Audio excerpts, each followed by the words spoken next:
All right. Good afternoon, ladies and gentlemen, and welcome to Meralco Power Up Live, Empowering Business Growth.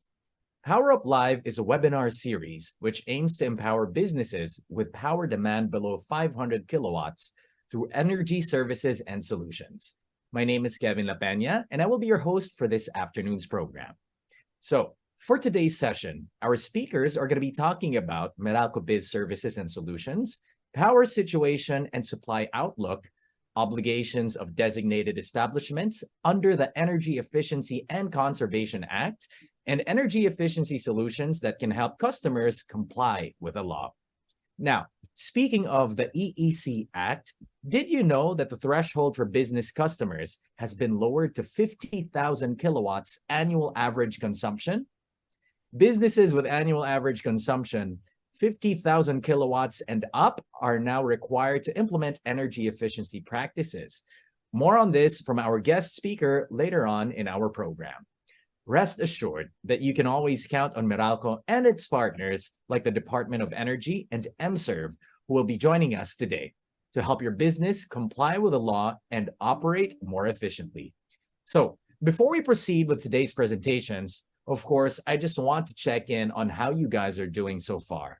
So with that, may I kindly invite everybody to please click on the Reactions tab that you can find at the bottom of your screen. All you need to do is to select the emoji that best represents how you are feeling this afternoon. So why don't you try it out now? Some people are already clicking. Maraming salamat po sa inyo. Thank you very much. So if you feel like you want to react or share how you feel free to click on any of these emojis at any point within this whole duration of the webinar. Okay? So we hope that you will stay tuned and remain engaged with our webinar. But before we move on with our program, we'd like to remind everybody to please find a good spot where your internet signal is strong, because we wouldn't want you guys to miss out on the interesting discussions and games later on in our program. So if you have any comments or questions about the presentations, please feel free to go ahead and type them into the Q&A tab so we can address these during our panel discussion. Should you have any account-related concerns, you may also send your messages through the link that we will be sending in our chat box. And as always, to add fun to our Power Up Live session, we're going to be playing some trivia challenges later. So just listen attentively so that you can answer the questions at the end of each presentation, because our lucky winners will be receiving some very special prizes from Meralco. Okay, so with that, let's get this webinar officially started. To formally welcome everybody to today's Meralco Power Up Live webinar and to talk about the energy services and solutions being offered by Meralco Biz, ladies and gentlemen, please give it up for the manager of Biz Central Area. Everybody, Mr. Ricky Martinez. Thank you so much, Kevin, for your kind introduction. Good afternoon, everyone.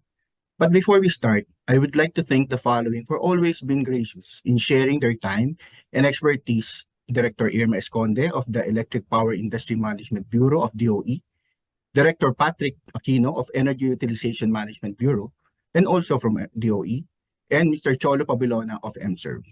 And to all of you, our business customers who are joining us right now via Zoom.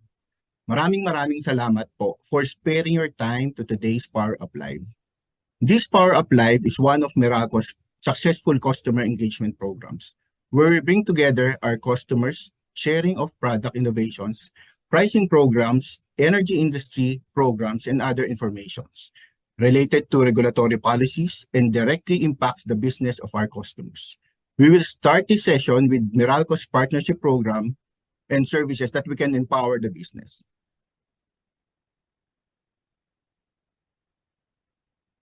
Meralco is segmented into three. In order to manage and address the varying needs of our customers, this is to assure that we focus on the need of each of the three segments. Residential, microbusiness, and local governments are accounts under the home and microbusiness segments. These are actually the branches or the business centers that you see in your area. While the corporate and national government accounts are under enterprise and national government, or the Meralco enterprise. These are our customers with demand requirements of more than 500 kilowatt. We, the Biz Partners Group, handles small and medium business enterprise with power requirement of 5 to 499. As your end-to-end energy solutions partner, we can help you at any stage of your business. Whether you are setting up a new business, recovering from a crisis, and expanding, we have services and solutions that can address your needs. First on the list is the site assessment. We can help you power up your business in time for your target opening, as what we did with BioStar Nutri Products Incorporated. For new businesses, as you may do site assessment in terms of new location and target market, site assessment is very essential for electrical facilities to maximize savings. Choosing the right location of your business can result to cost efficiencies in the construction of your facilities and eventually shorten the processing of your application. Close collaboration with us in as early as the planning stage will result in a safe, timely, and hassle-free energization of your business. Moving on, as your business operates and grows, your need changes as well. With our services, we can help you improve operational efficiency, generate savings, and maximize profitability. You can avail of our power consult for free so we can assess your energy requirements. We also can make sure that your energy supply is matched with your ever-dynamic need for business via our Power Match. Ito po ay pag bumaba o tumaas ang inyong konsumo, ina-adjust na po namin ang inyong kontrata. We also have our peak and off-peak program where we have lower rates at night, especially when you are operating 24 hours daily. XRC Mall and Sandland Development Corporation have availed of these services and their energy concerns were addressed with the right solutions. We also have solutions to help you on your billing needs. We have the Meralco Online and other payment options. Express Wash, as the video showed earlier, benefited from the auto debit arrangement, which ensures that continuous electric service. We can also connect you to other customers within your industry through Meralco's B2B engagement. Other services we offer are net metering, zero export, and distribution energy resources for your solar power needs. Here are some of the customers like Torre del Oro Resources Incorporated and Hotel Marciano, which also gave their testimonies as they have benefited from these services. We also would like to introduce the capabilities of our subsidiaries and affiliates for innovative solutions and technologies. One of these brands will be with us today, MServe, to present to you their products. For radios, we have a sample customer like Bonchon. They have availed of the fully redundant network that stands 100% pure fiber through Radius Telecoms. And for MServe, they offered solutions on energy, operational efficiency, electrical safety, power quality, and indoor air quality. They also offer energy audits compliance with the Energy Efficiency and Conservation Act. Companies like San Jose del Monte Muson Medical Center and Republic have availed of the MServe solutions. We also have Miescore, who will provide engineering, procurement, construction, maintenance, and project management services similar to what they have availed of Asiana City. We also have Movem, which can help you own, maintain, and operate e-vehicles, charging stations, and batteries, similar to how Mover and PGA Cars have been able to do so. And lastly, we have Customer Frontline Solutions, the RCFS, who can fully manage frontline services requirements that like what they did with Dunkin' Donut. Dunkin' requested CFS to digitize their cost document and secure business permits, which reduces their storage space and provided efficient document management. We partner with other customers like you and hope to partner with you too. If you like to consult with us and learn more about our services, we may help you. Please do not hesitate to visit our website, email us, or call our hotline or as flash on the screen. Allow us, Meralco Biz, to be your partner to empowering a brighter tomorrow. Thank you so much and see you later. All right, there you have it. Thank you very much, Mr. Ricky Martinez. A virtual round of applause for Sir Ricky. Thank you very much for welcoming everybody here this afternoon. But now, why don't we call on our first speaker for this afternoon, who will be providing us with an update on the power supply and demand outlook for Luzon. So with that, ladies and gentlemen, let's all welcome the Director of the Electric Power Industry Management Bureau of the Department of Energy, Director Irma Exconde. To the organizer of this event, the Meralco Biz Group, and to our partners in the private sector who are present this webinar, a blessed and joyful Tuesday to all of us.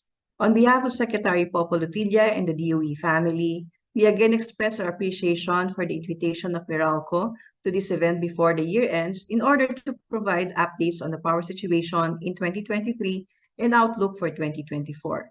At this point in time, we are already living in the new normal and we remain committed to our mandate of ensuring that there is continuous and reliable power supply at all times to all electricity consumers and continue to improve them.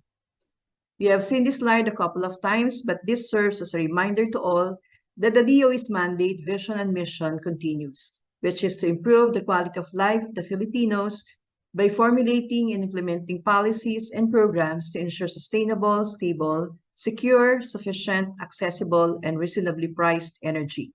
We ensure that all these are being undertaken in partnership and participation of our stakeholders.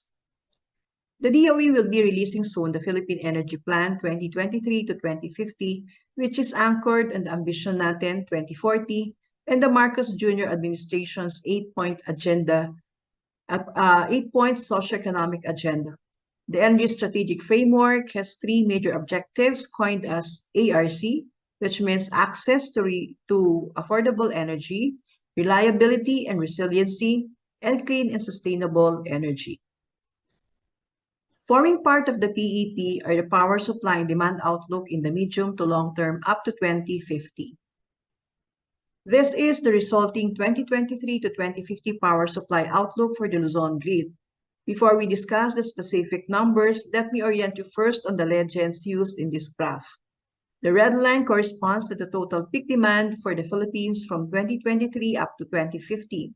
Black dashed line corresponds to the minimum reserve margin, meaning the summation of the 4% of the peak demand and the first and second highest generating unit in the grid. The light gray bars represent the existing capacity, and the other colored bars on top of the light gray correspond to the additional capacities or new capacity built, which were part of the results of the simulation.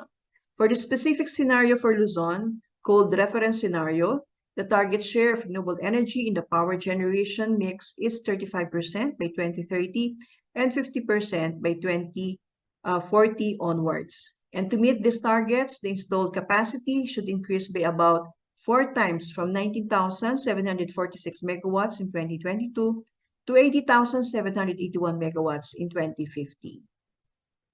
For today, the focus of my presentation will be the updates on the short-term power outlook for the remaining weeks of 2023 and the entire 2024, specifically for the Luzon area where your businesses are located. Before I proceed with the power outlook, I would like to provide you with relevant 2022 actual situation in terms of sectoral electricity consumption and the power capacity and generation mix. For today, this slide shows that the Luzon electricity consumption went up by 5% from about 76,753 gigawatt hours in 2021 to 80,868 gigawatt hours in 2022. There has been a rise in electricity sales and consumption in the residential, commercial, and industrial sectors, indicating that the Philippines economy remains steady, sustaining the bounce back from pre-pandemic. The residential sector consumption continued to grow owing to the continuation of the hybrid arrangement adopted by some government agencies and schools and most private companies where the arrangement has proven to be efficient and applicable. The commercial and industrial sectors in Luzon consumed 20,951 gigawatt hours and 19,285 gigawatt hours of electricity respectively, which were close to the pre-pandemic consumption levels. On the supply side, at the national level, coal remains to have the largest share in terms of capacity and power generation mix at 44% and 60%, while renewable energy at 29% and 22% respectively. Luzon comprised 73% of the country's total demand of 16,596 megawatts, of which Meralco contributes about 49%. We now move on to the power outlook scenario for the remaining weeks of 2023 and full year 2024. We are already preparing for the contingencies for next year because of the possible challenges to be faced brought by the El Niño phenomenon, which might result in the reduction of the available capacities of the hydroelectric power plants in Luzon. Good thing we are expecting several power generation projects to come online by next year to provide sufficient supply to meet the demand and reserve requirement for the Luzon power system. The timely completion of the major transmission projects and the interconnection are critical to ensure that the available capacities will be delivered where they are needed.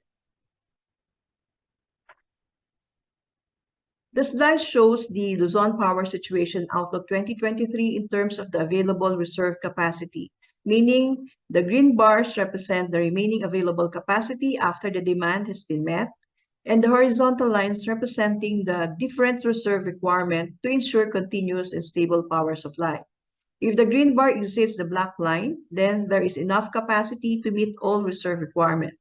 However, if they fall below the yellow line, then the NGCP will issue a yellow alert notice of the possibility of the rotating brownouts. And if below the red line, then there will be notice of red alert and rotating brownouts will be most likely to happen. This has already factored the possible unplanned or forced outages of the power plants, which is the broken red bar, which are based on the average unplanned outages in each particular week for the last 4 years. And then the chart shows the actual weekly reserve profile of Luzon from week 1 to week 48, which covers January 1 to November 30 of 2023.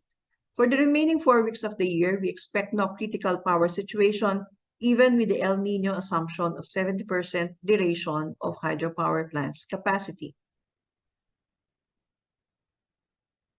For 2024, the El Niño assumption is that hydropower plants' dependable capacity will be reduced by 70% for the first half of the year. Under such scenario, there will be no potential critical power situation. This is with the following assumptions. The critical transmission projects in Bataan will be in full operation by February 2024. Committed power generation projects will have timely commercial operations. The power plants will not have unplanned outages beyond the assumption of about 600 megawatts to 900 megawatts and no major trippings of the transmission and distribution facilities. I wish also to note that the boxes in the chart represents the major power plants that are expected to be in commercial operation by 2024 on the week where the arrow is pointing. The green boxes are renewable energy, the black boxes are coal plants, and yellow boxes are natural gas power plants. This slide shows the committed power generation capacity assumed in the power outlook for 2023 and 2024. For the remaining months of 2023, we expect 1,165 megawatts new power plants, most of which are from renewable energy.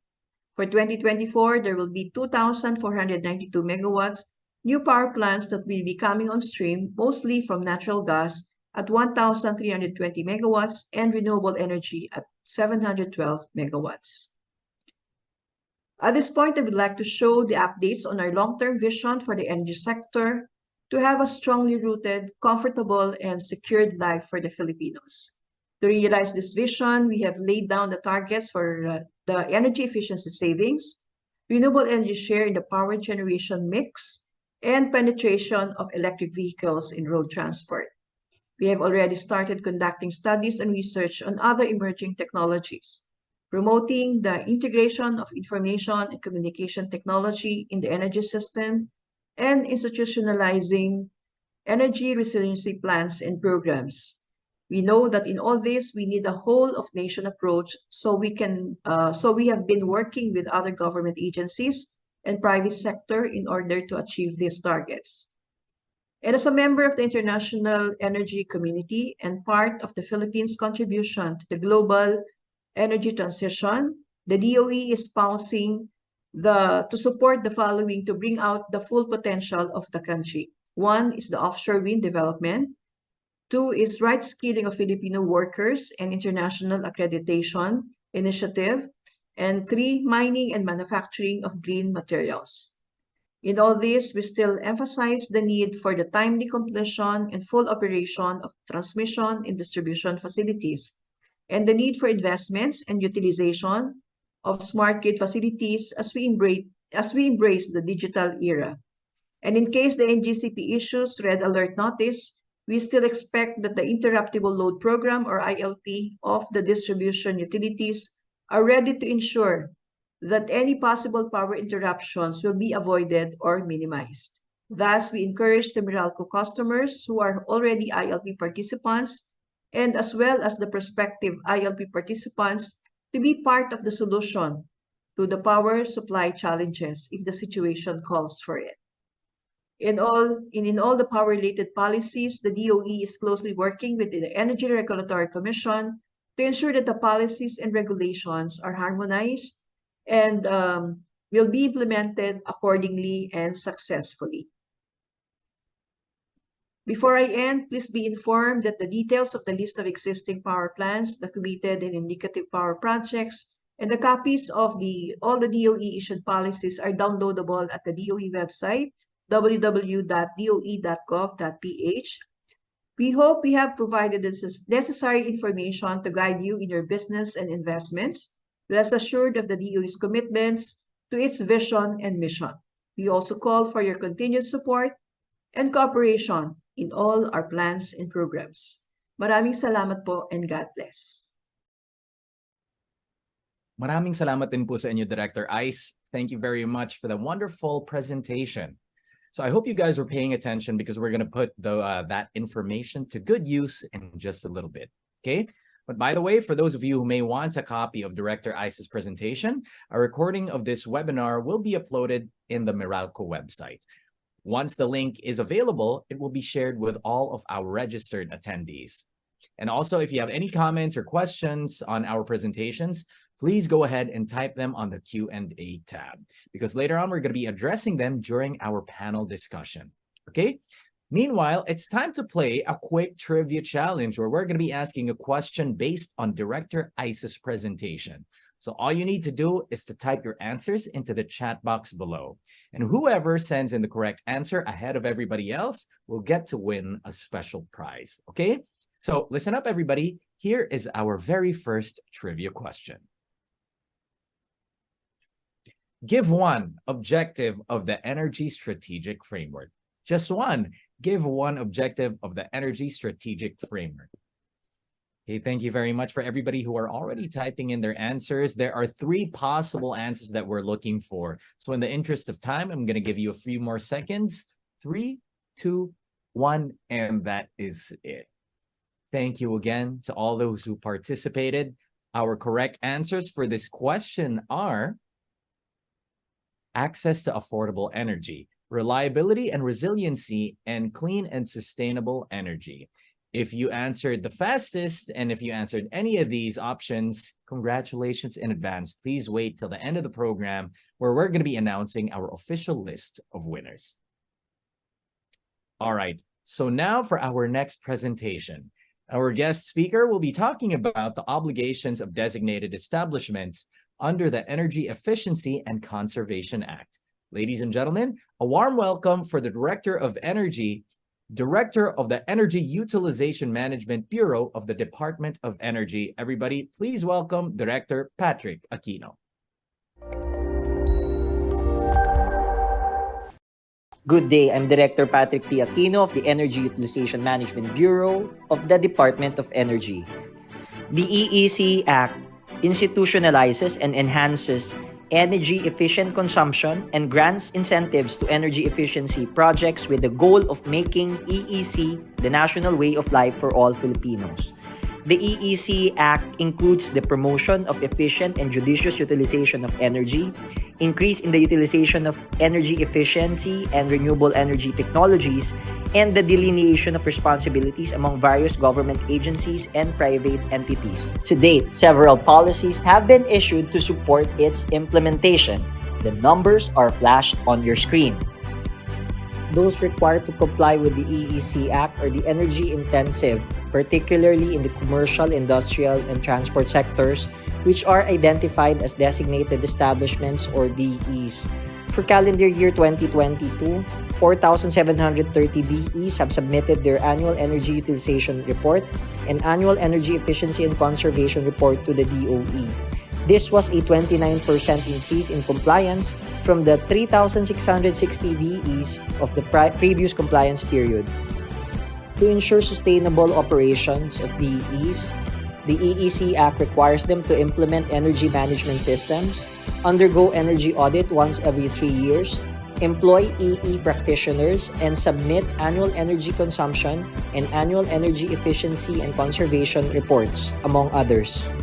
Memorandum Circular Number MC 2020-05-001 requires all DEs to do the submission of their annual energy efficiency and conservation reports and annual energy utilization reports through the DOE DE online submission link, which can be accessible via de.doe.gov.ph. The submission deadline for the period is every April 15 of the following year. Upon the issuance of the new circulars, the thresholds for DE typology shall be revised. Other DEs shall be those with an annual energy consumption of 50,000 kilowatt-hours equivalent or less.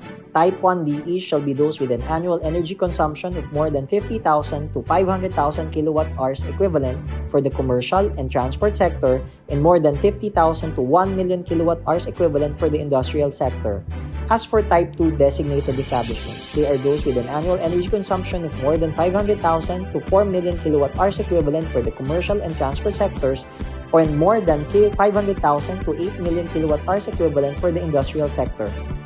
Lastly, Type 3 DEs, which are in new classification, are those with an annual energy consumption of more than 4 million kilowatt-hours equivalent for the commercial and transport sector and more than 8 million kilowatt-hours equivalent for the industrial sector. With the change in typology, the energy efficiency or EE practitioner employed by DEs shall also be revised. Moving forward, types 1, 2, and 3 DEs will require a certified energy manager to oversee their energy management systems. Recommended support staff for the CEMs are certified energy conservation officers for type 1 and CEMs for types 2 and 3. DEs with an EE practitioner that are inconsistent with the new requirements shall have them apply for the appropriate certification process. Other DEs are still not required to employ an EE practitioner. The new thresholds also imply a new requirement in the submission of energy audit reports to the DOE upon the effectivity.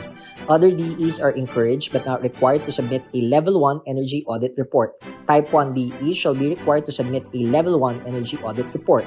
Types 2 and 3 DEs shall submit an energy audit report according to their compliance with the submission of their energy consumption reports and the level of their previous energy audit reports. Compliant DEs with a Level 1 energy audit shall submit a Level 1 energy audit report and a Level 2 energy audit report for future compliance. Meanwhile, compliant DEs with a Level 2 energy audit report, compliant DEs with no prior energy audit report, or DEs who are non-compliant with the submission of energy consumption report shall submit a Level 2 energy audit report. DEs shall also change their typology based on the annual energy consumption reports. In cases when a change in a DE's type affects their compliance obligations, the more energy efficient obligations will apply. Metrics will be established to determine the efficiency of each DE per sector. The commercial sector shall be required to determine their Building Energy Index BEI, which is the ratio of the energy consumed by a building for their air-conditioned areas per year and their total occupied air-conditioned areas. Shown on the screen is the formula used to obtain the BEI. Meanwhile, DEs for the industrial sector shall be required to identify their significant energy use or SEU, which can be areas that have processes, outputs, or any activity that have significant energy consumption. They shall also determine their energy usage index, which is the ratio between their annual total energy use and their total production output. Due to varying business types under the industrial sector, the SEU shall be the kilowatt-hour equivalent per unit used to produce an output such as the kilowatt per hour per metric ton and or kilowatt-hour per unit, among others. Lastly, DEs from the transport sector shall identify their fuel-consuming activities similar to the SEU of the industrial sector. They shall also determine each of their vehicles' fuel economy performance rating and their fleet fuel economy performance rating. Both ratings are the ratio between the total distance traveled and the total amount of fuel consumed. These metrics, together with the other reportorial obligations of DE, shall be officially coursed through the DOE-DE online submission portal, which is developed through the partnership with the United States Agency for International Development, providing an interactive interface which caters to the reportorial requirements of DEs through its user-friendly interface. The portal may also serve as the energy management system for DEs to monitor their facilities' energy performance and for the implementation of their energy management systems and policies in line with the objectives of the EEC Act.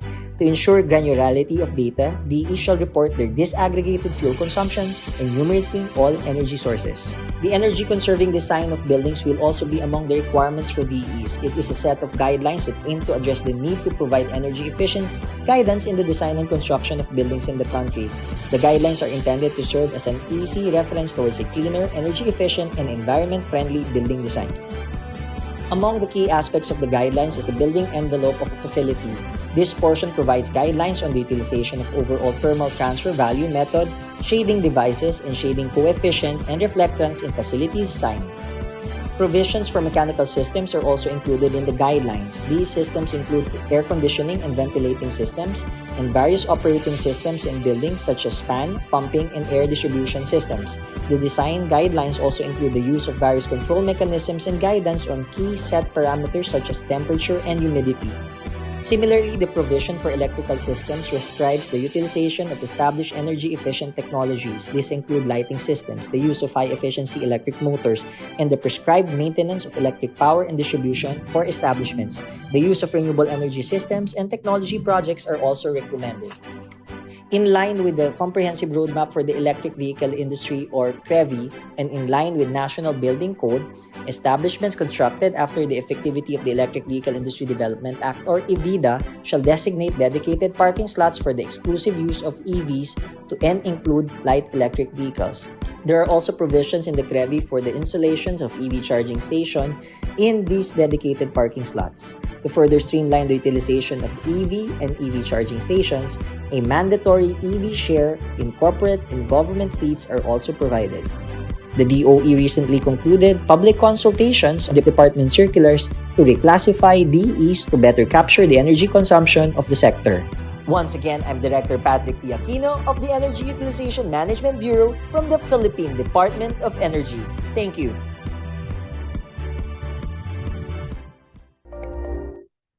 And thank you, Director Patrick. Always a pleasure getting to hear what you have to share with everybody here. Okay, so once again, wanted to remind everybody here, if you have any questions that you'd like to pose for Director Patrick, please feel free to send them in through our Q&A tab, all right? But in the meantime, as what we've done earlier, here is another trivia challenge lifted from Director Patrick's presentation. So again, please be ready to type in your answer into the chat box below, okay? Pabilisan po ito, but you have to be precise, okay? So pay attention, everybody. Here is trivia question number 2. Can you give us one report that the Energy Efficiency and Conservation Act, or EEC, requires? One report that the EEC Act requires. I'm going to give you guys a hint. There are 2 possible answers to this, okay? So again, the name of the game is the first person to type in the correct answer is the lucky winner. A few more seconds for you guys. 3, 2, 1, and that is it. So before I reveal the possible correct answers here, maraming salamat po ulit sa inyo and congratulations in advance to our winner. Okay? So here we go. The 2 answers that we are looking for are Annual Energy Efficiency and Conservation Report or Energy Utilization and Energy Audit Reports. If by any chance you answered any of these answers, kayo po may posibleng manalo mamaya. Okay? Thank you very much. Stick around as we announce our official list of winners later on in the program. But now, to move on, our last speaker for today will be sharing with us how we can help you comply with the EEC Act. Ladies and gentlemen, please give it up for the Account Executive of MServe, Mr. Cholo Pabilona. Thank you, Kevin, for the introduction. And good afternoon again, everyone. So I have here some few slides to show you energy efficiency solutions of MServe, and in order to help you with the compliance with the EENC law. So to briefly introduce our company, so we are MServe. We are a wholly owned subsidiary of Meralco that caters our clients' electromechanical requirement. We are also a pickup AAA licensed company contractor, so we can do turnkey electrical projects. So our expertise is divided into 5 major categories, which includes energy, indoor air quality, safety and auxiliary, operation and maintenance, smart city and smart city and automation. So being one of the accredited ESCOs of the DOE, we continue to promote energy efficiency, especially with the guidance of the EENC law. Not just to help our customers with the compliance, but also to achieve sustainability and cost efficiency in their facilities. So we're going back to the question, how to make your system energy efficient. So for the first set of solutions that I'm going to share, MServe starts the process starting with the audit. So MServe can help you with the level 1 and level 2 energy audit for the compliance in your facility for the EENC law, and of course to establish a benchmark measurement in your facility. This will also help you identifying the current efficiency of your critical equipment and for the compliance with the EENC law. Once that we have identified the key components to improve your system, we will now move forward to the design and build of the recommended optimization. To ensure the effectivity of this installed solution, we can then install a centralized monitoring system, and this platform will help you visualize critical data for any energy efficiency initiative. Proper operation and maintenance is also needed to sustain a reliable and efficient system. And being an ESCO, and MServe can also help you provide with a no capex models, especially for those projects that will incur higher savings on your daily operation. So our chiller and lighting system compose most of our energy consumption, and improving these two systems can bring significant savings in your daily consumption. For a centralized system that uses chilled water, there are now oil-free magnetic chillers that MServe can offer. And this system is, compared to a conventional chiller, will have 20 to 50% higher efficiency and lower maintenance cost. These chillers can also compose of multiple compressors that provides flexibility in your maintenance and further increase your reliability. MServe can also supply variable frequency drives that can also be installed in your pumps and motors to help further reduce your peak energy demand and reduces your power consumption. We also have district cooling system, where a central chiller plant can supply multiple buildings using a chilled water piping network. And as we all know, we have inverter system for our split type and window type air conditioning applications. Inverter system can provide 30 to 50% reduction compared to conventional units. And lastly, we have the solar assisted air conditioner that works with anything that is air cooled. So this can work even from a small scale, yung mga split types natin, up to the chillers. And it can also work in parallel with the VFDs to further improve your energy efficiency. It utilizes the solar energy to assist the compressor and decrease the power consumption of your system. For the next set of solution, we have the lighting optimization. So just by converting from conventional to LED lights, you can already save more than 50% of your energy consumption. And this application is not limited only for the interior lighting, but also with exterior lighting such as your facade, perimeter, and even street lights. We've already worked with different LGUs and even with Meralco in the effort to convert not just with the LED street lights, but also to use smart lighting platform to further improve your efficiency. So this platform utilizes sensors, timers, and dimmers in order to further improve your overall operational efficiency with the use of automation. This system can also be accessed with any gadget that have a browser like cell phone, tablet, and even laptops. For the next solution, we can offer the energy management system. So this tool can help you in monitoring and visualizing your overall efficiency. So MServe E360 is a fully owned platform of Meralco. And this platform features a data analytics dashboard where you can see data captured by the meters or sensors deployed in your facility. This will also help in monitoring and checking your current trend charts of your energy consumption. So instead of using log sheets, yung mga manual po natin na ginagamit for the backtracking of your energy use for the previous year, especially when it comes to the energy reporting, this platform can help you automate and have a continuous data logging of your performance. It also features a remote monitoring for those who are handling multiple facilities. So you can easily monitor and compare the performance of different facilities integrated into this dashboard. We can also create multiple accounts for your company to limit the access and controls on different level. And of course, this can help you with your yearly report generation for the compliance with the EENC law. As mentioned earlier by Director Patrick, we have a yearly compliance where you're going to assess your facility and create a report. And this platform will greatly help you in preparation of these annual reports. This will also help you create an accurate breakdown of your consumption and report effectivity of your conservation measures. So for the last set of solutions, MServe can also provide end-to-end electrical solutions. So this solution can include these solutions can include master planning, construction of powerhouse and substations. MServe can also provide meter conversion and consolidations. MServe can also provide electrical managed services where we can enter on a customizable service level agreement and provide assistance in your daily operation. So dun po sa mga clients na may kailangan ng assistance with their daily operation, MServe can provide you with a tailor-fit solution in order to help you, especially for those who are handling medium to high voltage system. And we can supply and install different key electrical equipment such as transformers, switch gears, panel boards that is used during the conversion, and even sub-metering system for your facility.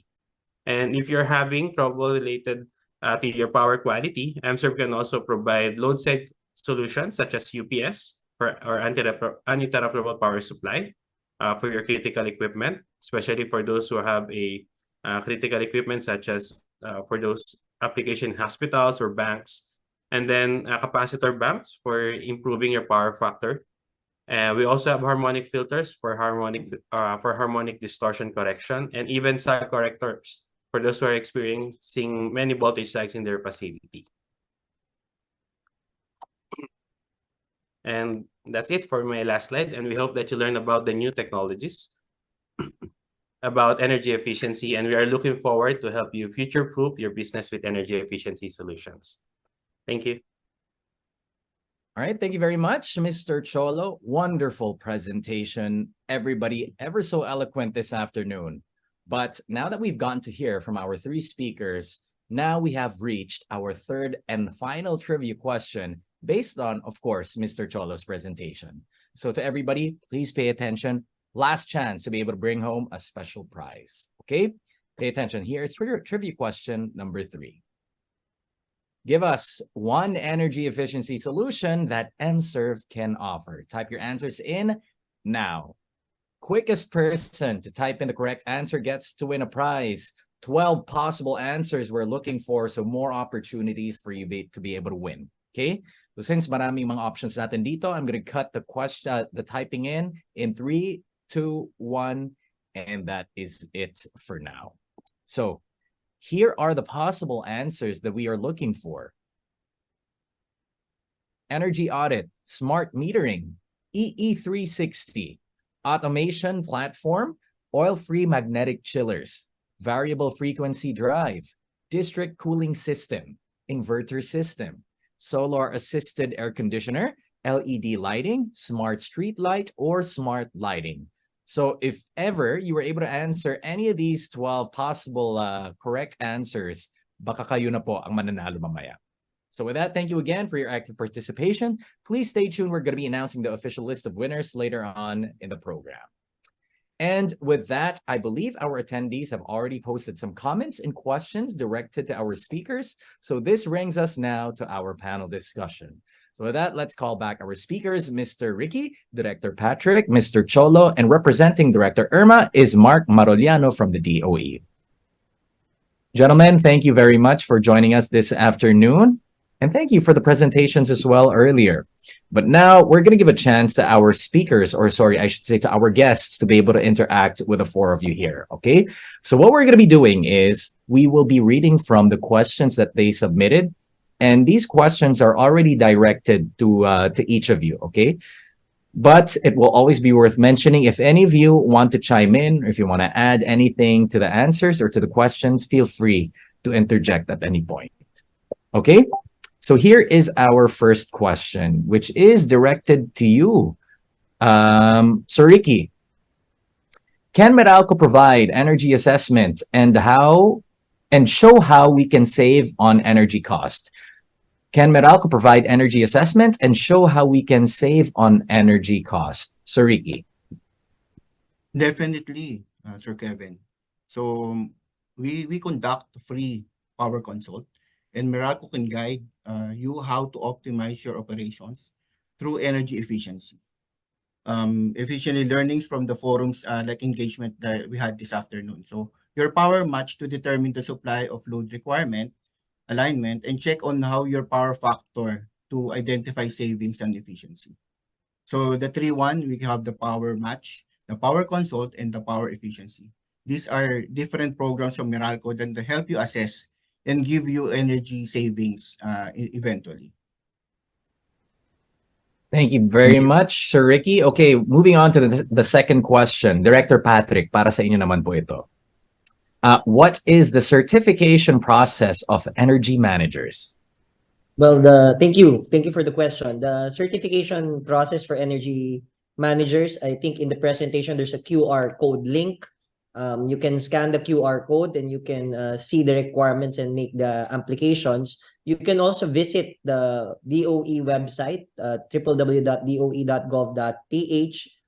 So you can undergo the requirements, and then you can also do your submissions if you do intend to get the certification. Thank you. Director Patrick, thank you very much. Sir Mark, kayo naman po. The next question is for you, okay? What measures are the DOE doing to ensure that we have enough power supply? Okay. Thank you so much for that question. From our end, I think what the DOE, not just for the power bill, but the entire DOE is doing is we are preparing plans and programs to push for more RE to come in the system in the coming years. We have programs such as net metering program and green energy option program. Also, to add, we acknowledge we anticipate increase of RE, renewable energy capacity in the future. And one problem what we are expecting is that the intermittency of the renewable energy power plants such as solar and wind. That's why the Department of Energy has issued a Department Circular DC 2023-04-008 entitled Prescribing Policy on the Energy Storage System in the Electric Power Industry to provide regulatory framework for the ESS. This is in alignment with the anticipated increase or surge of renewable energy in the future. And also for the future, we push for new and emerging technologies such as nuclear, ocean, and tidal technologies that can provide additional power supply to ensure that we have enough power supply in the system, including Meralco's franchise area. Thank you. Okay, Sir Mark, maraming salamat po sa inyo. Next question, Sir Cholo, para sa inyo naman po ito. Does MServe conduct trainings for compliance, and how do we sign up? Yes, sir. Actually, we have a partnership partnership with Meralco Power Academy. They are the one who are accredited with the DOE to conduct these trainings. But MServe can offer the energy audit, and we can have it combined a combined offer for the training and the energy audit. So how do you sign up? You can reach out to your designated relationship managers so they can refer you to us and provide you with the checklist and the requirements for these trainings. And we can also provide you with the proposal for the energy audit if you're already planning to comply with this coming April 15 submission. Thank you. Wonderful, Cholo. Thank you very much. Now back to you, Sir Mark. We have another question for you, sir. Are we assured of enough energy supply in the coming months? Yes. Yeah, as presented earlier I showed earlier during the presentation of Director Exconde, for 2024, we are expecting enough supply in the Luzon grid. Despite that, we are expecting El Nino and its impact in the coming months, especially its impact to the hydroelectric power plant. In Luzon, we have 2,500 megawatts of capacity, and we are expecting, in our assumption simulation for the outlook, we are expecting a decrease of 70% on the hydro output for the first half of the year because of the El Nino. But despite of this, we are expecting enough supply for 2024 because we have upcoming power plants that will be online this 2024. There will be RE power plants, and as mentioned earlier, there are coal plants power in Bataan with large capacity, 150 megawatts in size. So that will start its operation this coming February. So it will be a great help for our Luzon grid, especially as we enter the summer period, which we expect higher demand during those periods. But since we have additional supply from the new power plants, we are expecting that the grid, Luzon grid, will have enough supply, and we will have no power interruption. Hopefully, in the coming months, especially the summer period. Very comforting to hear, Sir Mark. Thank you very much for that answer. But now we move on to the next one. Director Patrick, back to you, sir. When was the new department order regarding the lower designated establishment bracket publicized? What is the department order number? Very technical po, Director Patrick. And yeah, the circular has not yet been published.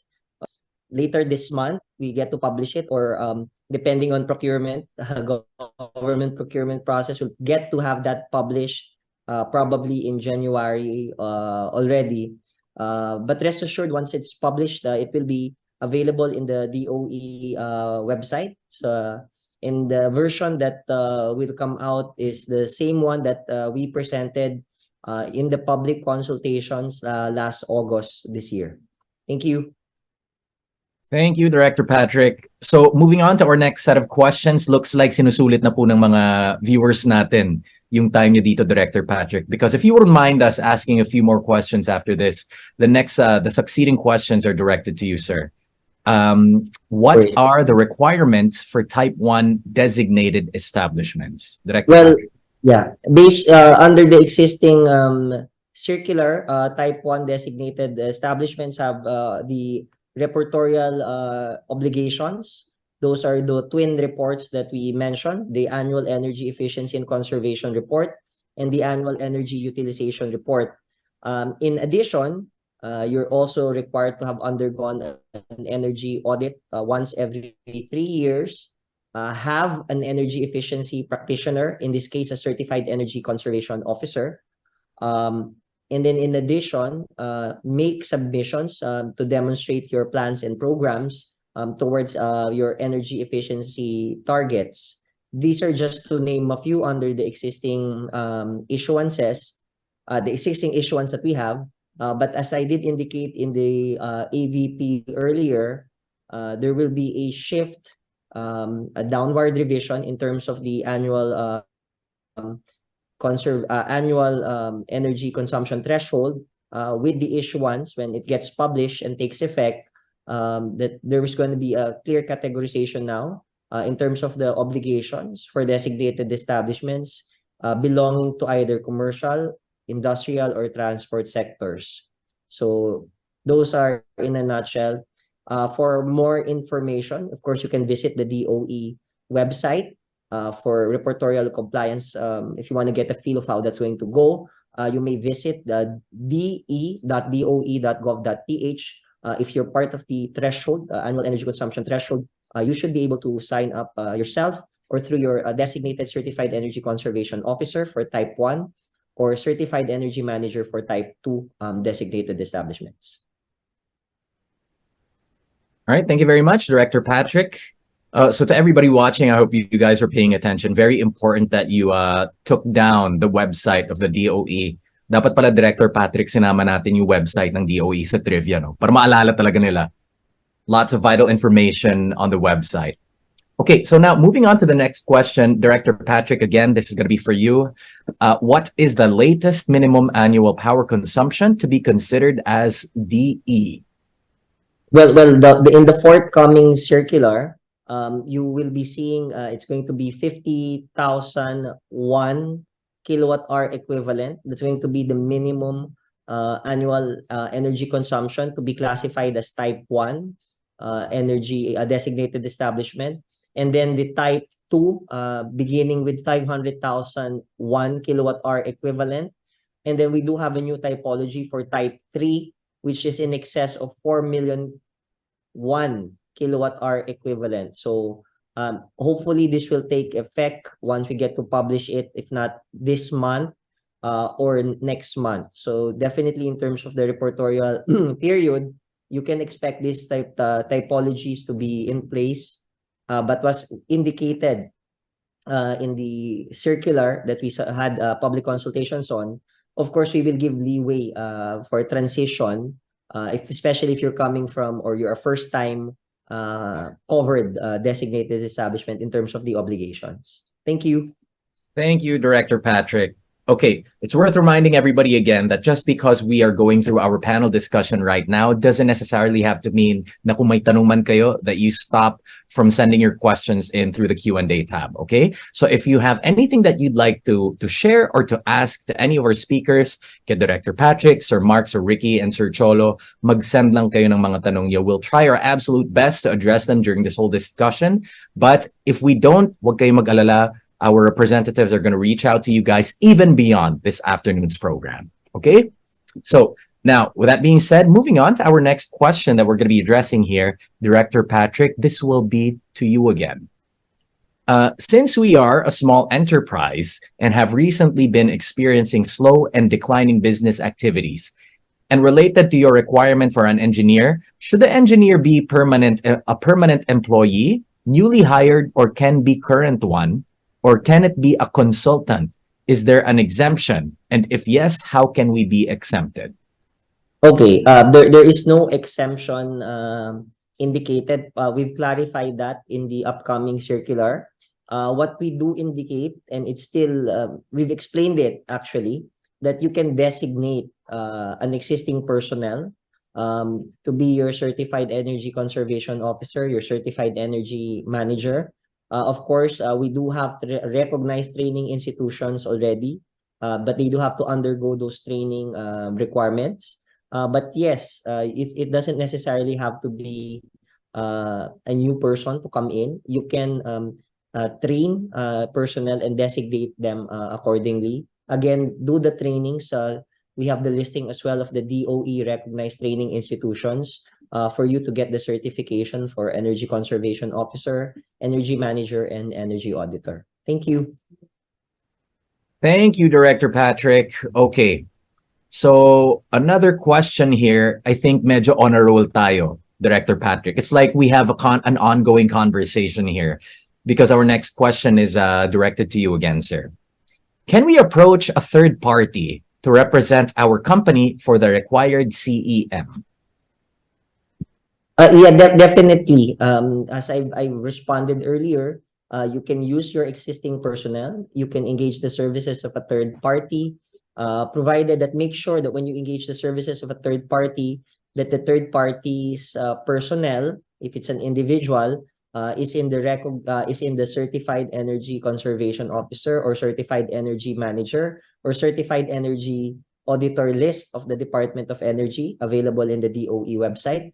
If you're engaging the services of a private company, also check if they're a certified energy service company or certified ESCO or registered ESCO, again, in the DOE website. Thank you.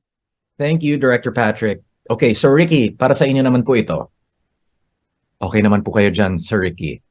Okay. I think everybody missed hearing from you already. So Ricky, question is, how can we inquire or avail of the different energy efficiency solutions like power factor correction? Meralco can help our customers in terms of how they can save on electricity. You may coordinate with us, these partners, through our contact to further engage you. We have designated BIS partner managers that can handle all your accounts and all your needs. You may send us your service ID number to check if your power factor is above 85 or power factor is above 85% or below 85%. You will save around 0.03% if you're every percent higher than 85%, and you will be somewhat penalized if you have a power factor less than 85. Aside from peak off peak, there are other options that you may also check with us. So we have MServe also that can help you check your facilities if you can further conduct maybe energy audit to check if they can help you with your energy efficiency improvements. So that's Kevin, number one, power factor, and number two, you can reach out to Meralco and also our MServe. Right. So Ricky, thank you very much. Now, our next question, this is either for you, Director Patrick, or Sir Cholo. So any of you, feel free to answer this next question. We have multiple sites. Can we have one CEM or CECO for the different sites? Sir, Director Patrick, first. Yeah, in terms of the requirements, as I've indicated, it's really up to you if you'd like to have a CECM, just one, or have individual CECOs. But in the upcoming issuance, we did indicate that if you reach the type 3 typology, you'll be required to have per facility a CECO or CEM to assist, given that your operations is already broad. But until that is issued, of course, you are allowed to just tap one for multiple sites. But note, as indicated in the EVP, the submission of the information would still have to be disaggregated, and you're still supposed to submit it in a timely manner. So, and will probably be the one advocating for the requirements for additional personnel. Thank you very much, Director Patrick. Okay, Sir Cholo, anything that you'd Yes, like sir. to add? Just to add on the answer of Director Patrick, actually, MServe is an ESCO, and currently we are helping our customers through the energy audit compliance. So we have certified energy auditors, and you can reach out to your relationship managers or our BIS partners. So we can provide with the proposal for these energy audits. So we can already book it given the deadline of every 3 years submission. We are having a long list of the requirement for this energy audit, and we will gladly help you comply with the CE and SILO using this energy audit. Thank you. Thank you very much, Sir Cholo. Now, next question, back to you, Director Patrick. What are the incentives that our company can get if we will convert to sustainable energy like solar? Well, the incentive is, I think, as mentioned by our colleagues and what we've been advocating here in the Department of Energy and even our partners in like Meralco, is that you get to save on electricity, and then you get to contribute in the climate change mitigation because part of your demand is now being serviced by renewable energy. But if you're interested, of course, in getting fiscal incentives for these things, we are pleased to inform you that with the recent update of the Board of Investment through Memorandum Circular number 2023-06 that was published last October, self-finance or third-party project developer finance or ESCO finance solar PV deployments are entitled to incentives under the CREATE to the extent of 50% of the capital outlay, excluding the cost of money. Yeah, that's a mouthful. What it means in a nutshell is that we will be providing you a pathway so that part of your energy transition, when you use solar PV in this case, will be defrayed through fiscal incentives in the form of income tax holidays, in addition to other incentives on tax and duty-free importation. Note for more information, this is being tagged for the fiscal incentives as an energy efficiency project in the BOIMC 2023-06 that I mentioned that took effect last October, and it's covered by our issuances in the DOE at Department Circular 2022-03-004 and Department Circular number DC 2020-05-0011. We'll share the links with you on this, but that's the good news for our private sector partners and even for Meralco and MServe. I'm also taking this opportunity to nudge them that they can go and take this route, especially if the project is that size, to the extent of 50% of the capital outlay for the expenditure, you will be entitled to those income tax holidays incentive as an EE projects under the CREATE Act. Thank you. Thank you very much, Director Patrick. Now, there's so much useful information being shared here this afternoon. So to everybody watching right now, don't worry if you're feeling a little bit overwhelmed with everything that we're talking about right now. It's worth reminding all of you again that after this afternoon's webinar, we're going to be sharing the recording of this whole webinar once it's made available on the Meralco website. Okay? Now, moving on to our next question. Back to you again, Director Patrick. Our annual power consumption in 2023 exceeds 50,000 kilowatts. So we should submit reports on April 2024. If our power consumption in 2024 becomes lower than 50,000 kilowatts, are we still required to send reports on April 2025? Thank you for the question. We've clarified that in the upcoming issuance. Definitely, when you reach an energy consumption threshold that requires you to do the reportorial obligations, you will continue to do the reporting. What will be relaxed in the case that you fall below the energy consumption threshold, in this case, in your example, by next year, is that in terms of the more mandatory requirements, you'll be relieved of some of those instances, and the exact wording is what we've explained in the public consultations already. So once you're in the system, you typically stay in the system in terms of reporting, but in terms of the inspections, which we also intend to do in terms of monitoring, you will not be subjected if you do you will not be subjected to the inspection. So definitely you will not be exposed to any fines, whether administrative, for non-compliance in that aspect. Thank you. Thank you, Director Patrick. Okay, one more, para we feed off the momentum here. Does the DOE have a list of accredited energy management auditors? Okay, what we do have is a listing, again, available at the DOE website on the list of Certified Energy Conservation Officers, CECO, Certified Energy Managers, CEA, Certified Energy Auditors, CEA, and of course, our certified and registered energy service companies or ESCOs. These are all, again, accessible via doe.gov.ph. Thank you.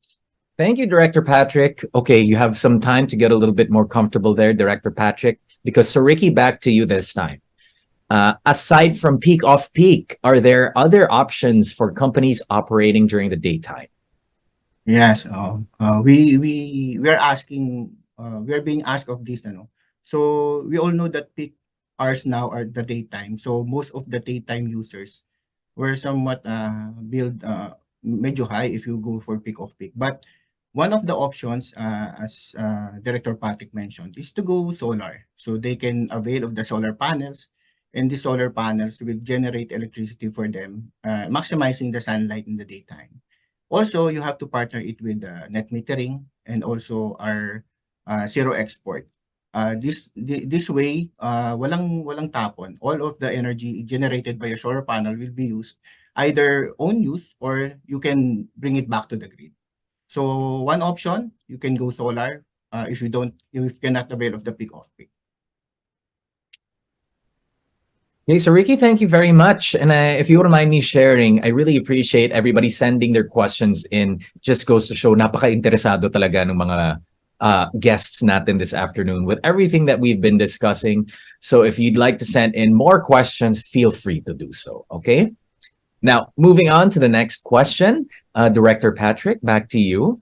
When is the deadline for compliance on audit findings?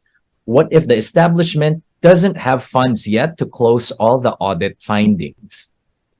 Okay, in terms of the compliance, as you've seen in the AVP, the number of compliant energy audits or those who have submitted energy audits is still quite low.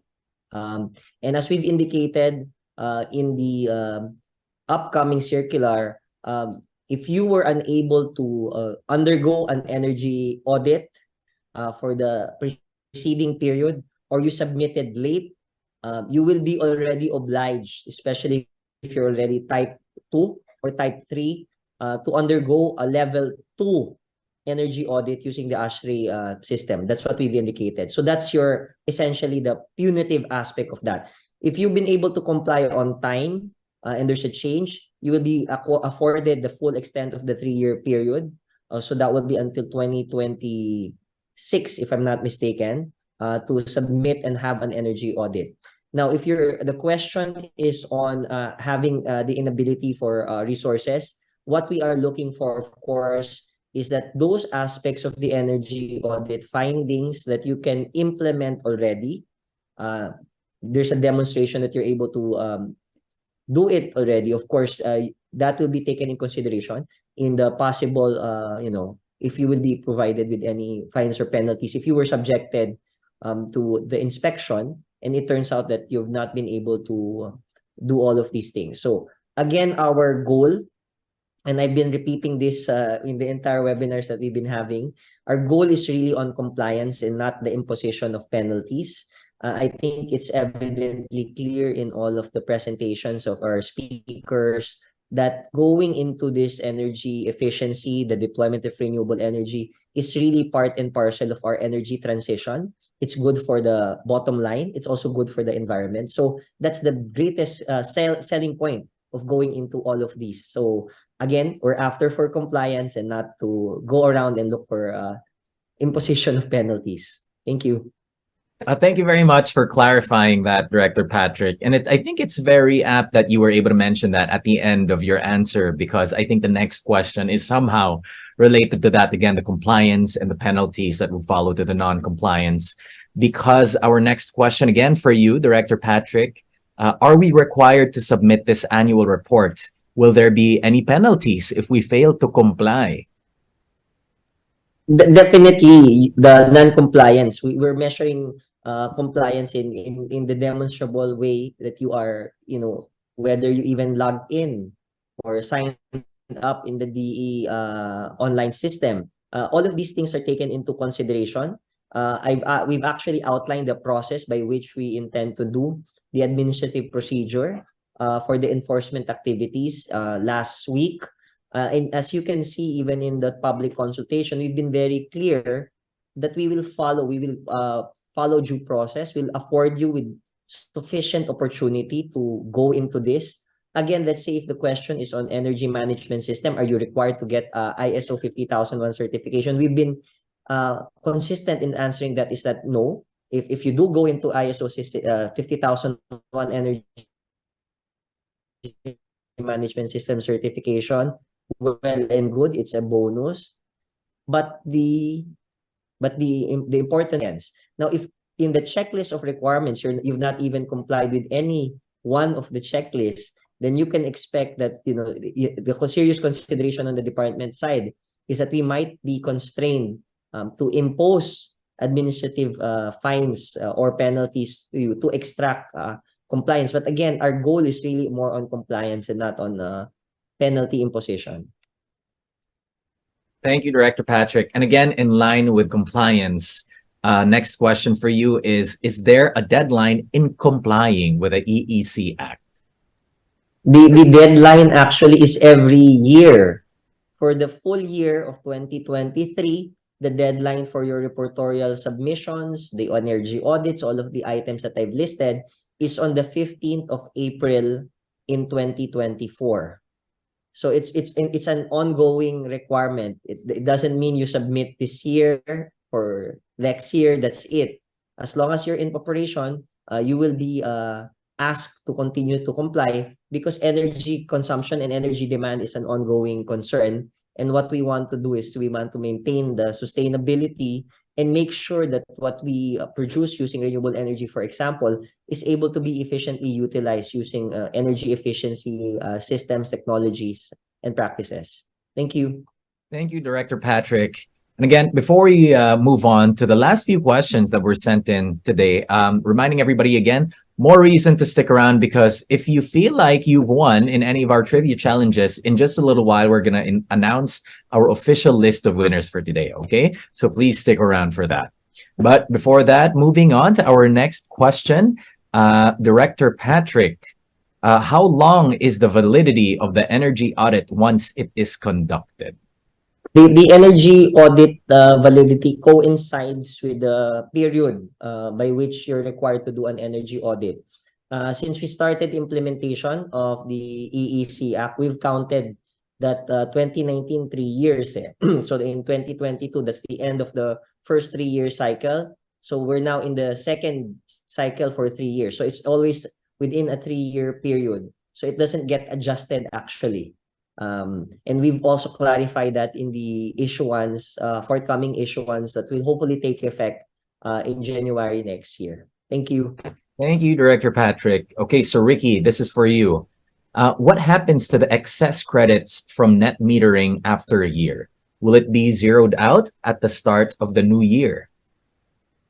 Kevin, for net metering, the excess credit is credited on the next succeeding months. So all of the credit or excess power that are generated or sent to the grid will be credited to the customer after the next month. So if you have a credit for December, it will be credited to the next month, which will be January of the next year. So they will not be zeroed out. You'll still be getting the credit. It's just that the next month will be the application of the next credit date. Thank you. Thank you, Sir Ricky. Okay, Sir Cholo, back to you, sir. Does the energy manager need to be an electrical engineer? Actually, no, sir. The minimum requirement is at least a graduate of a 4-year course, and preferably from an engineering course, but not specifically electrical. And at least you need to have 3 years experience, hands-on experience on the installation and operation of this equipment in your facilities. And of course, you need to undergo a certification training with the registered training institutes accredited by the DOE. So that's it for the energy manager. All right, wonderful. Thank you very much, Sir Cholo. But now back to you, Director Patrick. Can a certified energy manager or CEM be a representative for Type 1 DE instead of a CECO? Yeah, we've clarified that. And we've indicated that there is some difficulty in terms of getting the certification for Certified Energy Conservation Officer. There's still some administrative constraints on the part of TESTA on that aspect. So in the upcoming issuance and even in response to questions that we've received for the current compliance period is that we are answering in the affirmative.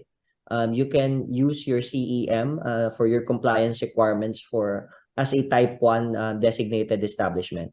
Thank you. Thank you, Director Patrick. Okay, some good news for you, sir. I think we're down to our last couple of questions for you before we wrap this whole thing up. Director Patrick, is it timely to use e-vehicles that are trending right now since we are conserving energy? What will be the impact of e-vehicles to energy efficiency in the future? Well, I think we're confusing. That's a misnomer. We'll take it as a challenge in communicating to the public. Actually, the shift to electric vehicles supports energy efficiency. Particularly battery electric vehicles, you don't need combustion already. So it's direct from the electricity source. It runs the motor already. So there's no wastage in terms of energy. So it's really energy efficient from a technical, scientific, and practical application for us to use electric vehicles for transportation, for mobility. So it's a misnomer to say that, it's a concern. Now, the other aspect of that question, underlying that question, is that will we have sufficient electricity to make that transition? And our answer is, of course, yes. As indicated in the outlook, we do have sufficient power capacity. We're working on policies and programs to ensure that even on the reserve side, it's taken care of. And then to address another underlying question there that's in that loaded question that we didn't get to say, or he or she didn't get to ask, is that's why there's a program that will be coming up to make sure that our EV transition is powered by renewable energy. So we are not sugarcoating this, we're not whitewashing this, we're not greenwashing this. When we push for these electric vehicles, we're keen on making sure that it will be powered predominantly, if not 100% by renewable energy. It will not happen overnight. But in the meantime, even for hybrid electric vehicles, there is an efficiency to be gained. As compared to an internal combustion engine, those that we have right now that are not electrified, meaning they're not hybrids, you still get anywhere from 10 to 20% more efficiencies with having that assist from the electric motors. So just as part of our energy transition, we do know that there are still price considerations in terms of purchasing. So what we're advocating is actually, if you're not ready to take the plunge, so to speak, for a full battery electric vehicle, if you still have any of those concerns, whether it's on range anxiety, safety, which again, this is another forum that we'd like to discuss that in greater detail. You can switch and dip your toes through hybridized or electrified vehicles or the hybrid electric vehicles, because even at that level, you do get to save at least 10 to 20% depending on the HEV that you'll be purchasing. And that contributes into the overall energy transition. Because collectively, our goal is to lessen our emission, lessen our consumption. So 10 and 20% less consumption is better than no efficiency at all. So that's our push. That's why we're pushing for electric vehicles, whether it's HEVs, PHEVs, and the BEVs. Thank you. Thank you very much, Director Patrick. Another very relevant topic to discuss, but hopefully we can save that topic for another day, diba? Now, last question, sir. Director Patrick, ito na po. Does a licensed electrical engineer need a hands-on experience in the installation, operation, and maintenance of energy-consuming machines and equipment in facilities? Or do they just need the training to be considered as CEM? That's a very good question. Partly it was answered by Cholo already. As indicated in the requirements, all you need is a 4-year completed a 4-year degree, a course, to be eligible. But in the certification, of course, for you to be considered as a certified energy manager, you do have to have a designated establishment. And of course, being part of a designated establishment already exposes you to the operation maintenance of this energy consuming equipment.